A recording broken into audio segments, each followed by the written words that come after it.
Hi, it's Ukallii, welcome back. So today what we are doing is we are walking through chapter 1 and talking about all of the changes that I've made.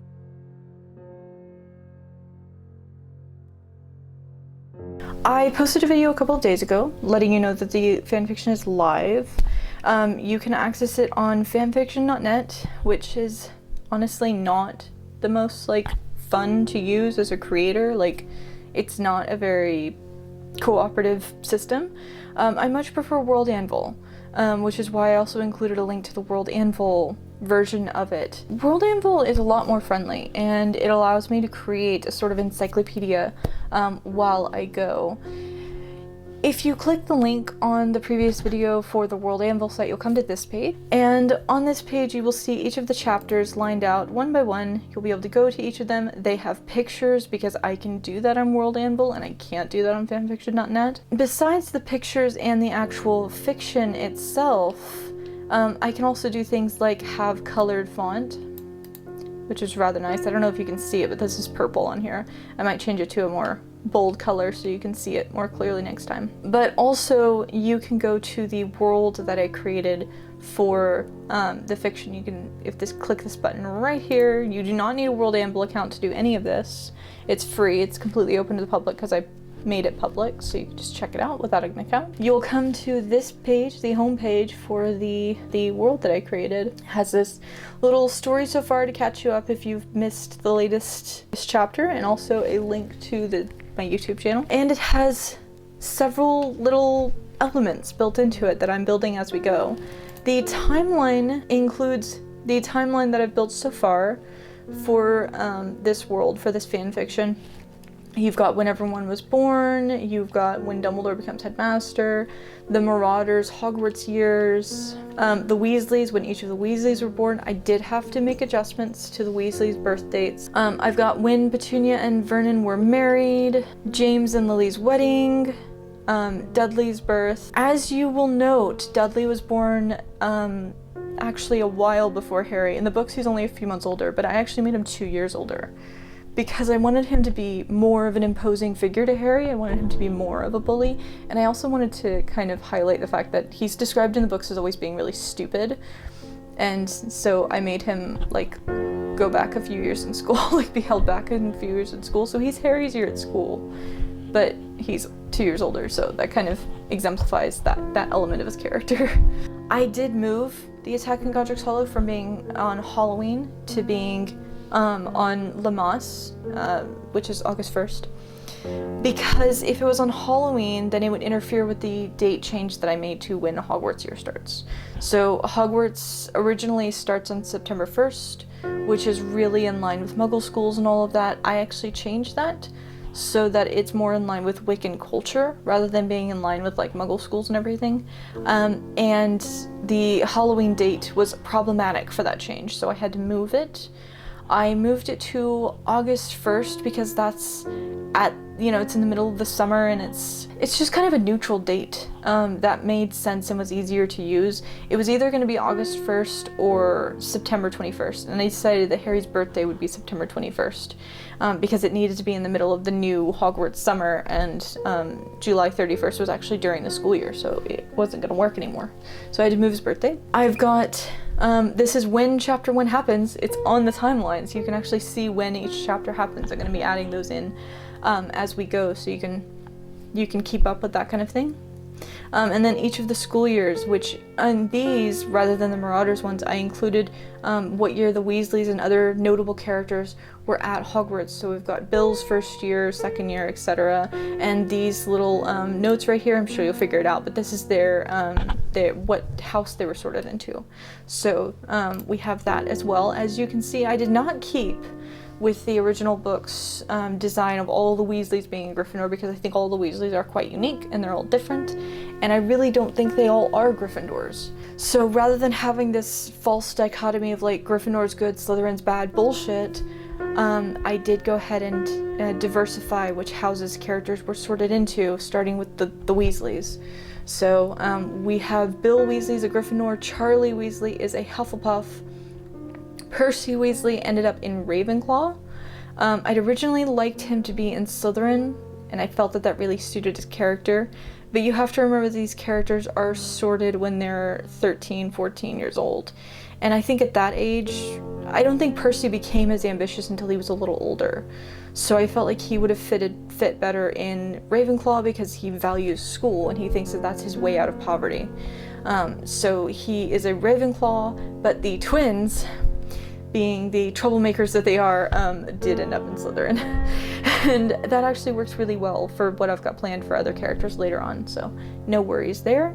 I did include the dates that I have in mind for each book, the new dates, because as I've talked about in previous videos, I am moving the dates of when the books take place. They're no longer going to take place in a 12-month period from summer to summer. They have moved now, so they don't line up so perfectly with the Hogwarts school year, and are a little bit more realistic in their timing. Something else that you'll find if you access the world on World Anvil is I also have these pages set up. I've got pages set up for the YouTube videos in case you haven't been following along, and also for each of the characters. Now this is what I was really excited about for doing this on World Anvil. I can have these pages set up for each of the characters and deal with them as I go, which is really, really nice. I can create these pages that not only have a picture of what I had in mind for the character, which doesn't always line up with the films, but also some background information that may or may not end up in the actual story. So I can have that information built in on World Anvil, and you can read it if you'd like, and it has details like when their birthdays are and things like that. So alright, so let's dive into it. Let's start covering what happens in this chapter and talk about the changes that I've made. If you haven't read the chapter, I recommend doing so before you watch this part of the video. So I'm gonna show you my document that I'm using to write this, because the manuscript writer on World Anvil is really cool and all, but I am a very aesthetic writer and I really need to see it look nice to feel good about it. So I'm using a Word document that I've customized, and I've got like pictures and stuff in it, so I'm going to show you that as I go through these changes. The first change that you will notice is the very first word of the very first chapter, Belfast.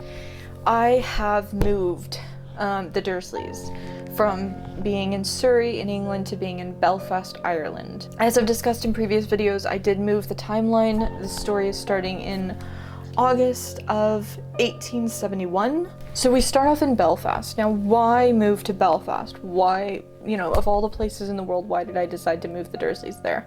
When I was thinking about the Dursleys and sort of the situation that would have happened that night, right, when Voldemort was defeated, one of the things that never made sense to me about the books is that the Death Eaters don't really even come into the story until book 4. And that I felt was an oversight on J.K. Rowling's part. I felt like she didn't think ahead enough. She didn't really think about Voldemort's followers and everything until it became useful for the story to have followers come in. So rather than having that, I actually thought about like what would they have been doing this whole time from the beginning. As soon as Voldemort was defeated, the only reasonable thing would have happened was that either the Death Eaters would scurry away into the darkness, or they would want revenge. They'd want to stand up, they'd want to fight. Bellatrix, of course, is one of those that would have fought. We know that she was arrested for Death Eatery after Voldemort was defeated. So the Death Eaters were still a threat after Voldemort was defeated. When I was thinking about the Remus Lupin plot hole, which I've talked about in previous videos, where the hell was Remus Lupin in the first 2 books?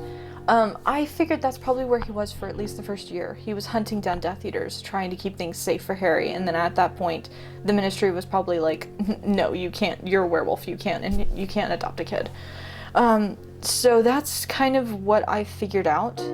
It didn't explain why Remus never talked to Harry and never appeared at Privet Drive to let him know that he wasn't alone and he wasn't, you know, he didn't have to suffer the abuse of the Dursleys or anything like that. That still didn't make sense to me. But the more I thought about this, you know, rationally from the perspective of someone trying to protect a kid who's going to be targeted by a terrorist organization, the more it made sense for Remus to not have any contact with Harry until he was back in the Wizarding World. Now, again, that still creates a problem of where the hell was he for the first 2 books, because after Harry re-enters the magical world, there's no reason Remus to stay away. But the 10 years of the Dursleys, it makes sense Remus would not appear because he wants to keep the Death Eaters from finding Harry, so he wouldn't want to lead them right to him. Part of the problem with that theory is the fact that it is clearly stated in the books that people know that Harry's at the Dursleys. Like, he comes in contact with wizards all the time. They know he's there. So it's not like his location's a big secret in the books. That had to change. So I had to move Harry away from the center of activity, away from the center of London, so that he was somewhere a little more isolated. Now, if I was trying to protect a kid that was targeted by a terrorist organization, I would move them out of the country. So I would have probably taken him off to Paris or to France, off to distant relatives or something. I would not have kept him near the scene of the crime, you know? So he had to move away from the center of the, the magical English community. So it was either France or Ireland, or maybe like the Orkney Islands or something. And it just made the most sense for us to go with Ireland. So I picked Ireland for a few reasons. One, because Fiona Shaw, who played Petunia Dursley, is from Ireland. Two, because I felt like it was far enough away from the center of action, but still an English-speaking country, that it would make sense for that to be a refuge. And three, because the English did not think well of the Irish in the 19th century. There's still tension between the Irish and English today. It made sense for them to look down on the Irish enough to think, they wouldn't put him there. Why would they put him in the armpit of the world, basically, kind of attitude. So it was kind of the perfect hiding place because the Irish were so looked down on. Thus, it made sense to put him in Ireland. Now, why Belfast? Well, that came because I had to think about Vernon's job. Vernon, in the original books, worked for a drill company called Grunnings. That wasn't going to work because of the 19th century setting. So I had to change that. I wanted him to still work in construction. He just had to be somewhere else in construction. And in Ireland, the biggest the biggest construction industry in Ireland in the 19th century was shipbuilding, and Belfast was the center of that. Belfast is where the Harland and Wolff shipyard was, which was the most profitable shipyard in Ireland.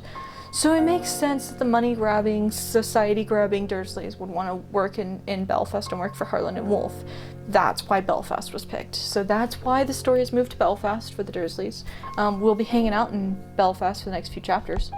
Until Harry leaves the Dursleys. Now, the next change that I made to the story is the Dursleys' situation, their economic situation.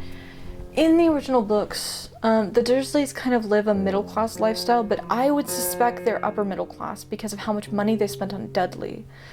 So because so much of their income goes to paying for Dudley, it makes sense that they would actually have quite a lot of income.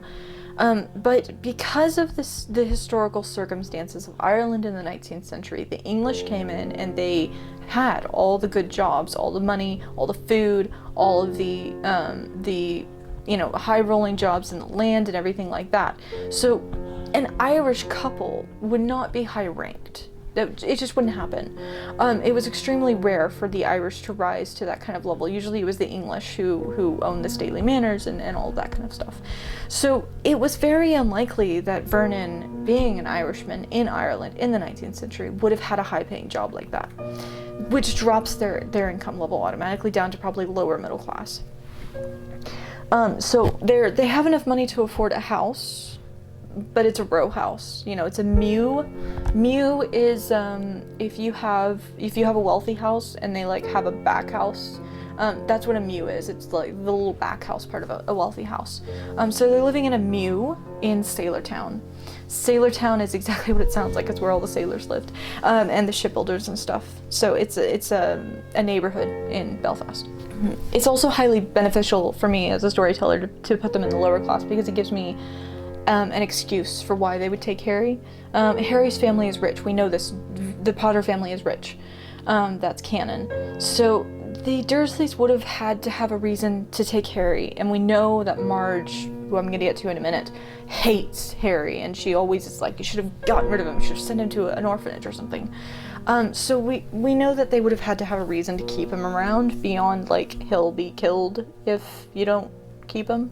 That wouldn't have been a reason enough for them. So the sort of promise of money was enough, and that's a lot more lucrative whenever they're lower class than if they're middle class and they can just go get that money themselves. So lowering their economic class was for plot reasons and for just consequence of setting. Now, the next change that I made was Marge. Marge did not actually appear in the first book. She was mentioned in the first book. She's mentioned in the second book, I think, as well. But she doesn't appear until the third book.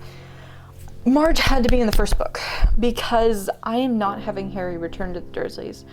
That's why we're hanging out in Belfast for a few chapters, because the entire Dursley arc basically is being condensed down to just the first book. Harry is not returning to the Dursleys after this book. He's leaving the Dursleys and he's leaving for good. It made sense, therefore, for Marge to be in the household and with the Dursleys from the get-go. It also made sense in the timeline because in the books, Marge is a spinster. She never got married, but in this story, like in the 19th century, it was really uncommon for a woman who came from any kind of money whatsoever to be a spinster, even if she was kind of unpleasant. She still would have been married off. So I think that the Dursley family would have married her off and she would have been married, but I didn't want to deal with her husband, so I killed him. So Marge's husband is dead. He died of a hunting accident. That's just what I came up with. I also included her to have a child who is also dead. I didn't want to deal with another cousin, that's why the kid's dead, but she needed to have had a kid because the more I thought about the physiological repercussions of poverty, one of the things is that really thin women like Petunia struggle to breastfeed because of their weight. They can't get enough fat to produce the milk and everything like that. And whenever you're poor, like, you breastfeed your kids because it's free. So I needed a way for Petunia to breastfeed her kids without making her weigh more, and the easy solution was for Marge to just nurse the kids. But a woman can't just like randomly start lactating. So Marge had to have been pregnant sometime before the kids were born so that she could lactate, so she could nurse the kids, which is why she had a kid. But I didn't want to deal with another cousin, so I killed the kid too. So no extra Dursley cousins for Marge. The next change that I made was Rose. J.K. Rowling revealed in her revisionist style that Lily had been pregnant when she died, which meant a second Potter child. The more I thought about, like, what if Harry and his baby sister were brought to the Dursleys, the more it's like they wouldn't have taken them. They wouldn't have taken them if it was two. Like, one kid, you could excuse that, but two? Like, that's too much. That's too much of a hassle. I don't think they would have taken both kids. So the child couldn't have been a Potter kid. I decided that it made a lot of sense for the kid to be a Dursley, though. I wanted to include her. I wanted to include the baby. She couldn't be a Potter, so she's a Dursley. So I had her be Petunia's second child, and so she's Rose Dursley. But she's still magical. She is Muggle-born, so that's there. Next was these strangely dressed people. Now, this was in the original book. Vernon sees these strangely dressed people all over town. In the books, the magical community, for unknown reasons, even though they're encouraged to blend in with Muggles as much as possible, still wear clothes from 1,000 years ago for some ridiculous, unexplained reason. I don't think that's acceptable. They can't blend in with the Muggles if they're dressed like 1,000 years out of fashion. So I did change that, and they're dressed just a bit out of fashion, 10, 20 years.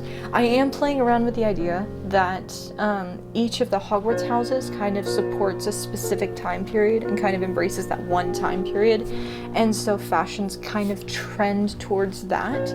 I really like the idea of, rather than having a universal Hogwarts uniform, of each house having a uniform.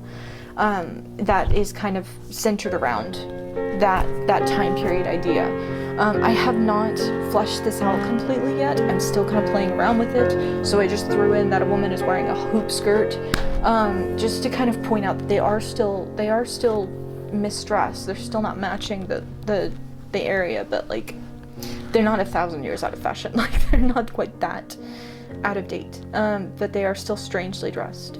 So the next thing that comes up in the story is James the Chino. Chino is a derogatory term for someone who's Chinese.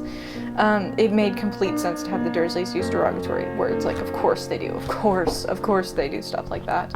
But he's the heathen Chino, according to Vernon.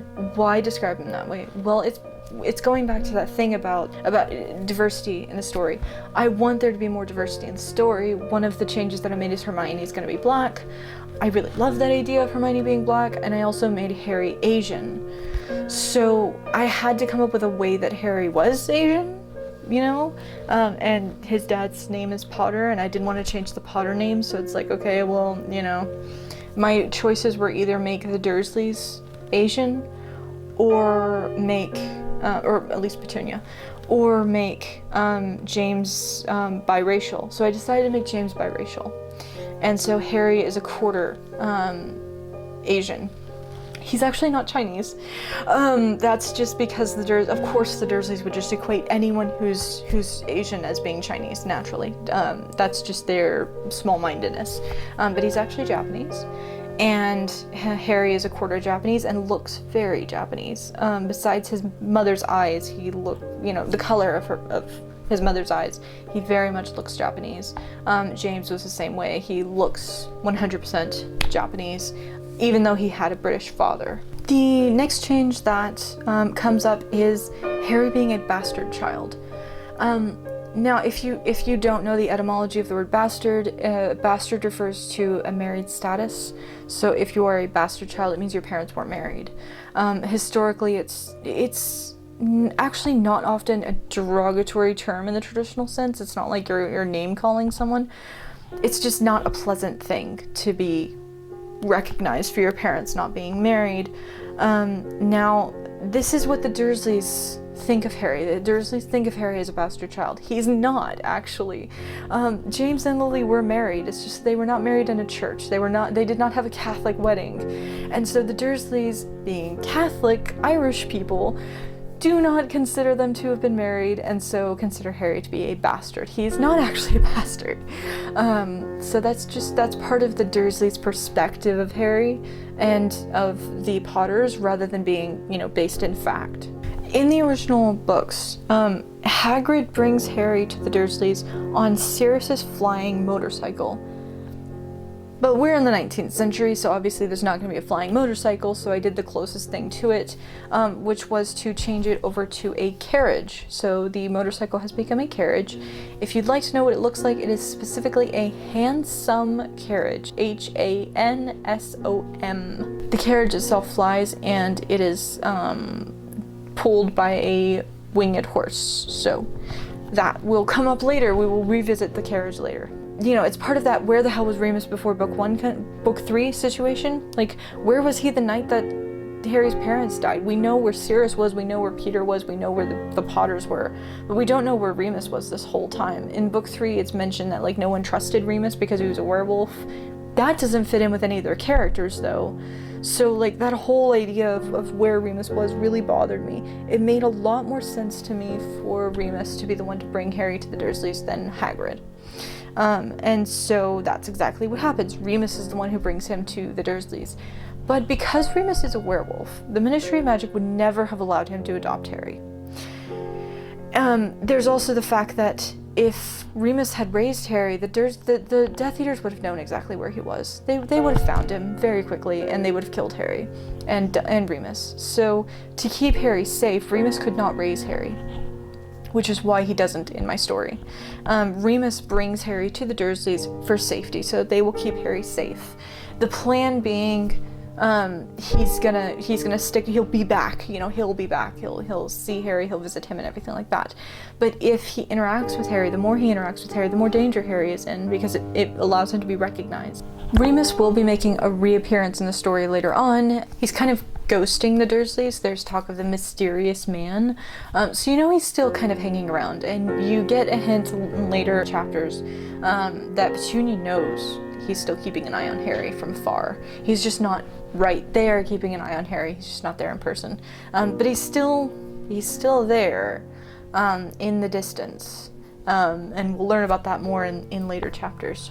You also learn at the very end of this chapter why the Dursleys keep Harry. It's because Remus is paying them to do so. Remus is the inheritor of the Potter fortune until Harry comes of age. Because we know this because in either in Pottermore in the books, I think it was in Pottermore, J.K. Rowling brings up that James was paying for Remus's expenses. So Remus basically inherits James's money for a little while until Harry comes of age. So makes sense that Remus would offer to pay for Harry using the Potter fortune. The final thing that you learn in this chapter is about the scar. In the books, of course, the scar is on his forehead. All of the imagery always shows the scar being this little lightning bolt emoji, basically, on his forehead. I think that's ridiculous. It's a really stupid little thing.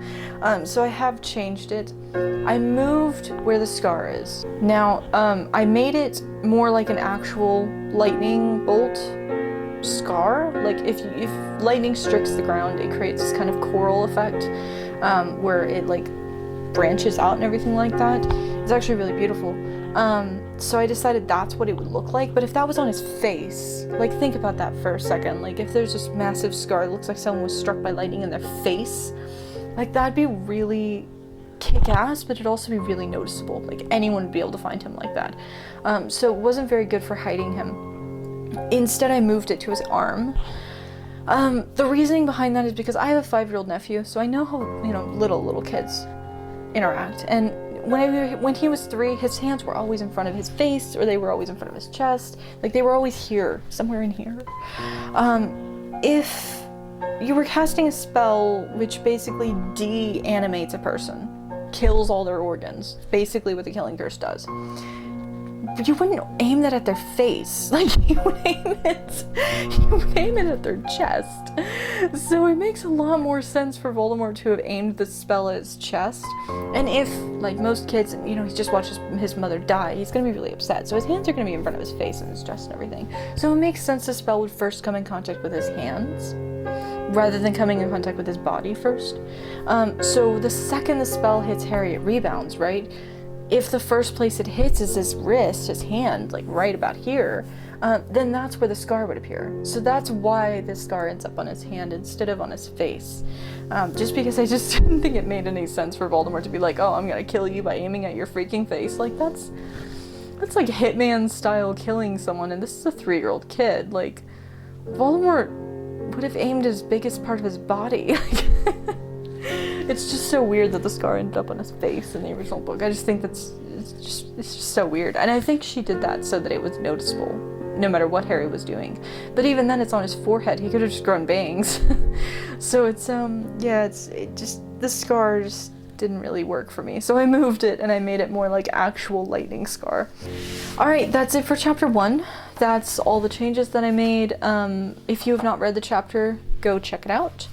The second chapter is written, I just haven't inputted it into World Anvil, and I haven't like done all the chapters and everything like that, so all the pages and stuff. Once I do that, it will also become available. You should have that this month, probably next weekend, because it won't take long for me to do all that stuff since the chapter is already written. I have actually written chapters 1 through 3, so hopefully all 3 chapters will be up this month. That's the goal. As will become usual, the chapters will go up before these videos, so you'll be able to read the chapters and then watch these videos a few days later. If you like the content of this channel, please consider subscribing. If you like this video and other videos like this in this series, please hit the like button. And please leave a comment below. Those are really great. Like, I really love the comments. Please leave a comment. Either here or on the chapter itself, you know, wherever, just leave a comment. I really love them.